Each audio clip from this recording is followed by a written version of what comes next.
Hey and welcome. Kim here with another Just Ask Kim Marketing Roundup. And today we are Google all over the place. Google is in the news and they won't let it rest. And there have been more changes with the Google I/O conference than you can shake a stick at.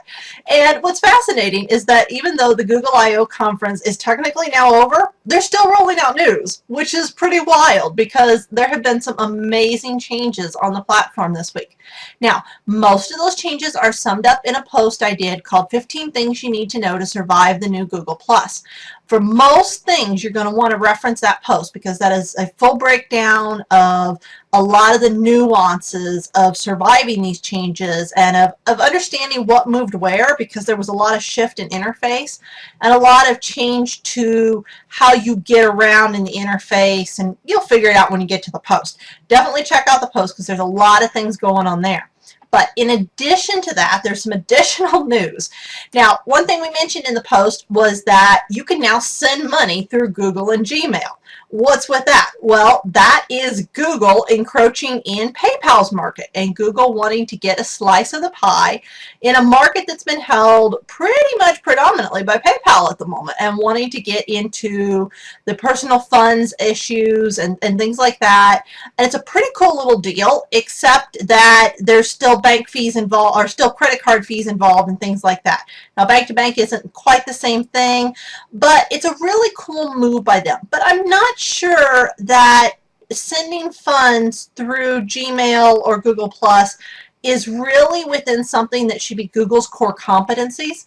I'm not sure that when you filter down the stuff that they should really be working on, that is something that is really strong at their core. And the problem is, every time they launch something that's not strong at their core, it doesn't stick around. We'll get to some things that didn't stick around in a moment. But really understand that it's a neat thing, and it's neat that they're getting into something that actually has some financial investment behind it, that actually has some incentive to their own wallets behind it, but that may or may not stick around. Now, with that comes Google Wallet replacing Google Checkout. We've seen Google Wallet grow stronger and stronger over the last handful of months, and the I/O conference brought a lot of changes to Google Wallet that really put it into PayPal's territory.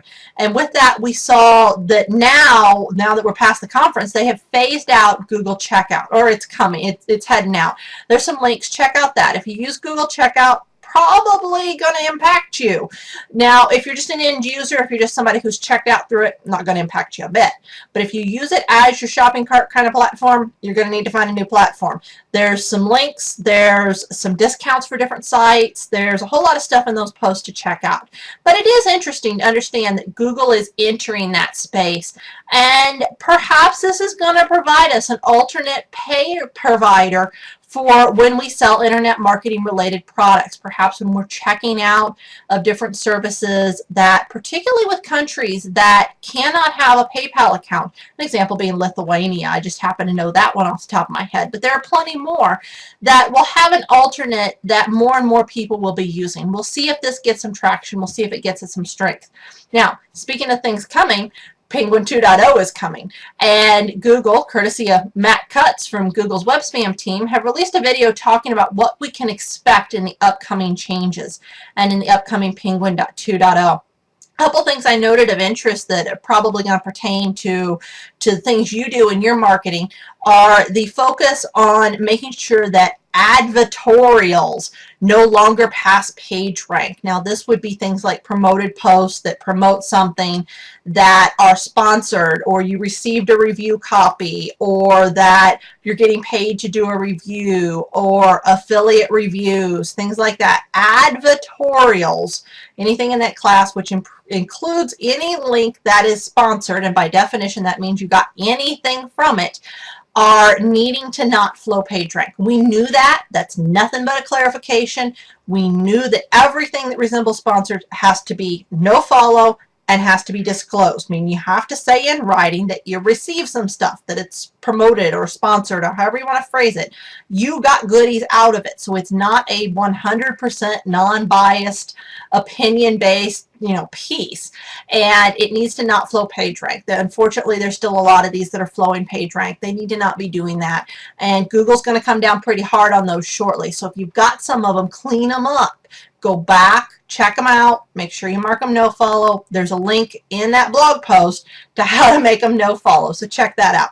The other is that Google is moving into further and further trying to refine and define authority blogs and authority bloggers. Now, is this the long-awaited author rank that everybody's been talking about? We don't really know, but there's some pretty good reason to suspect that it's going to tie in with the Google Plus accounts, because that is how Google is able to know who is who. So if you've not yet set up your authorship, if you are a single poster or the only person who ever posts on your blog, that's at least what you'll need. If you are a multi-author blog, you also need to make sure that you have publishership set up. Now, a single author blog, of course, can set up publishership, no harm in that, but you need to make sure, specifically if you're multi-author or you take guest posts, things like that, that you have publishership in place. Get those both in place and be sure that your Google Plus profile is intact and in use. A good thing that you need to be doing for SEO anyways, that may be about to have a much more far-reaching impact than it does at this time. Now, coming through the changes, we want to talk a little bit about terminology in terms of things that Google's done. The big thing they've done that impacts terminology is the change to Hangouts. At this point in time, they took what we knew as Hangouts and they shoved what we knew as, Google calling, having a Google number. They shoved all of that into Hangouts, and they shoved group chat into Hangouts, and they shoved all that platform into Hangouts. Now, we knew that was coming under the header of a project that appeared to have temporarily been called Google Babel. I guess the Babel has been lost in the matter, and it is now under the banner of Hangouts. The problem becomes in the vernacular of how do we say that we're going to do a Hangout and mean a group video chat when we've lost the word Hangout in this shuffle. And so Ronnie Benser, otherwise known as the Hangout Helper, has been using the term HVC, Hangout Video Chat. And I think that that's probably the acronym we're looking for, that HVC. Will we come up with something better? Possibly. But at the moment, when we're talking Hangouts, if you need a way to clarify that you're doing a group video chat or at least a streamed video chat, it's going to be HVC. Hangouts also, right before the big changes to everything, they snuck in a rollout that added remote desktop control.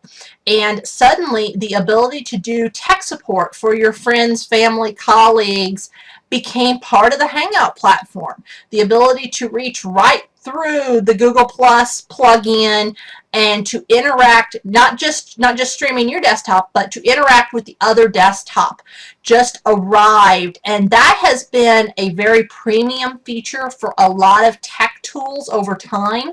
And while Windows has that based within their own platform, while there are services to allow that, it is now built in to the Google Hangouts, and that puts it in the reach of a whole lot more people and really takes Hangouts beyond the realm of Skype, because now there's things you can do in Hangouts where not only are you showing your desktop and showing somebody, but you can say, okay, you're looking stuck, you don't seem to be getting this. Let me take over your desktop and show you how it's done. And you suddenly looking at their desktop, walking them through it on their site, and you're getting it done right there, on their stuff. Totally, totally cool. Again, is it in core competencies? I don't know, but it extends Hangout, and I'm pretty wild about it. And they just keep adding more and more premium, formerly premium tools to this instance, and it really is the defining feature of Google Plus. Now, speaking of Google Plus, there's been some changes on the platform, and 30, 60 days ago, somewhere in there, they began the rollout of what are called interactive post links. And these enable you when you have a custom setup button on a post. It's a Google Plus button, but it's a custom button. And that button, when items are shared from there, can have what amounts to Facebook's verbs.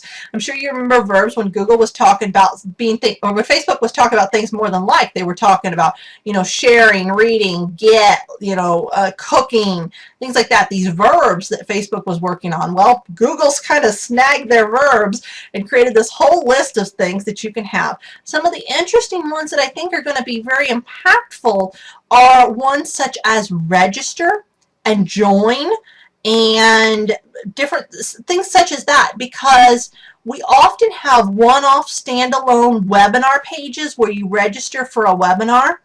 And if you could put in, I could see doing this where you might put in a content locker where somebody can't finish registering for a platform until they hit a social media share button.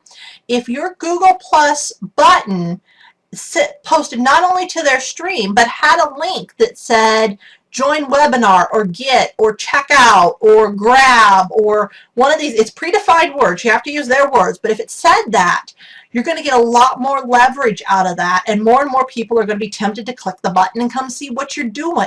Strong stuff, Google. I give you a high five for that. Not easy to implement at the moment.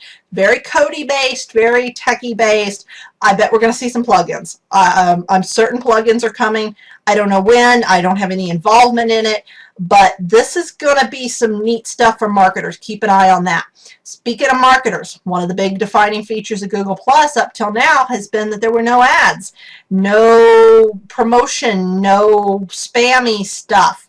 And with the Google I/O conference, we saw the release of Google Plus offers. Boy, taking another card out of Facebook's book, aren't they? Facebook offers were something that was given to pages to enable them to do promotions of a sort in terms of a deals format or a coupon format. And Google offers are absolutely no different. They run through your stream. They are simply posts made on the wall. Are they the start of advertising on Facebook? Or on Facebook. Yeah, see, there I did it. There, I totally did it, because there's so much similarity at the moment. Google is working really hard to make pages viable. The same way that Facebook has made pages viable, Google is working really hard at that. And so what you're seeing is a lot of the stuff that Facebook has spent years getting fine-tuned and tweaked. Now Google's starting to pick up some of that stuff.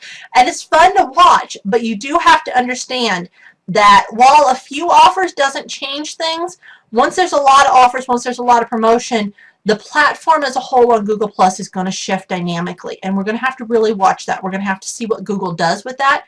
Google always checks, adjust, the same way that Facebook does, but I think that Google is much more keen on keeping an eye on advertising levels, because they have something they're gaining out of having Google Plus stable that Facebook isn't necessarily gaining. Facebook's gaining, but they've got it. But Google Plus needs that social graph so badly, and needs those social signals so badly at the moment, that Google has always protected that so far not to compromise it. So Google is more likely to keep a handle on the amount of promotions and the amount of spam you're going to see in the stream for some time.